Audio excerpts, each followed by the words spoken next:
کیا وجہ ہے کہ ہم نے آپ کو کبھی مسکراتے ہوئے نہیں دیکھا؟ اس کے ساتھی نے اس سے سوال کیا۔ میں کیسے مسکرا سکتا ہوں جبکہ قبلہ اول دشمنوں کے قبضے میں ہے؟ اللہ کی قسم، مسکرانا تو دور کی بات ہے، میں نے تو دل سے کبھی خوشی بھی محسوس نہیں کی، اور میں اس وقت تک نہ ہنسوں گا نہ دل سے خوشی محسوس کروں گا جب تک کہ بیت المقدس کو آزاد نہ کروا لوں۔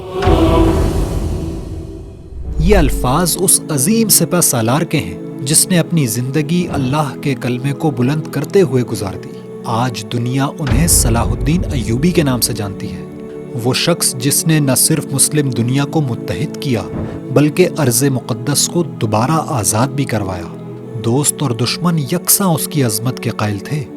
1137 میں تکریت، جو آج کل عراق کا حصہ ہے، میں پیدا ہونے والے صلاح الدین یوسف بن ایوب نے ایک مشکل وقت میں آنکھ کھولی، جب مسلمانوں کو نہ صرف دشمنوں سے خطرہ تھا بلکہ ان کی اپنی صفوں میں بھی انتشار موجود تھا۔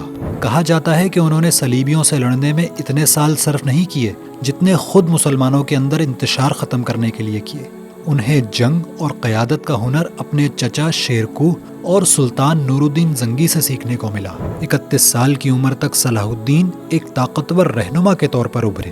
وہ کہتے تھے کہ تلواریں لڑائیاں جیت سکتی ہیں مگر جنگیں جیتنے کے لیے دل اور دماغ کی ضرورت ہوتی ہے۔ 1169 سے لے کر 1183 تک مصر، دمشق، حلب اور اس سے متصل علاقوں کو یکجا کرنے کے بعد اب ان کی زندگی کا ایک ہی مقصد تھا، بیت المقدس کو دشمنوں کے قبضے سے آزاد کروانا۔ لیکن اس وقت مسلمانوں اور صلیبیوں کے درمیان معاہدہ کسی بھی پیش قدمی کے درمیان ایک رکاوٹ تھا۔ یہ معاہدہ بھی صلاح الدین نے مسلمانوں کی جان و مال ہی کی قیمت پر کیا تھا، جس کی روح سے کوئی بھی صلیبی مسلمان حاجیوں اور تاجروں کو راستے میں تنگ نہیں کرے گا۔ لیکن یہ معاہدہ زیادہ دیر نہیں چلا۔ رینالڈ ڈی چیٹلن، جو کہ صلیبیوں کا ایک اہم کمانڈر تھا، نے معاہدے کی خلاف ورزی کرتے ہوئے مسلمان تاجروں اور حاجیوں پر حملے شروع کر دیے، جس کے نتیجے میں تناؤ بڑھ گیا۔ اب صلاح الدین ایوبی نے بھی مسلمانوں کو متحد کیا اور صلیبیوں کے خلاف ایک بڑی اور فیصلہ کن جنگ کی ٹھان لی۔ 1187 میں ہتین کی جنگ میں صلیبیوں کو شکست فاش سے دوچار کیا، جس کے کچھ ہی روز بعد ارض مقدس کو بھی صلیبیوں سے آزاد کروا لیا۔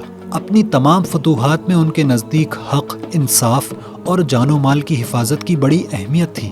یہی وجہ ہے کہ فتح بیت المقدس سمیت ان کی تمام تر فتوحات میں دشمنوں کی ہلاکتوں کی تعداد بہت کم رہی اور بڑے پیمانے پر قتل عام بھی نہیں کروایا، جو اس وقت کے حالات کے لحاظ سے ایک غیر معمولی عمل تھا۔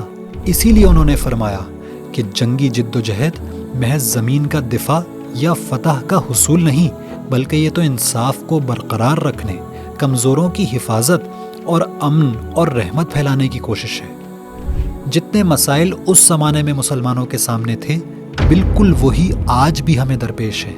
فرق صرف یہ ہے کہ آج ہمیں صلاح الدین نظر نہیں آتا، لیکن اس کا مطلب یہ نہیں کہ وہ ہمارے اندر موجود ہی نہیں۔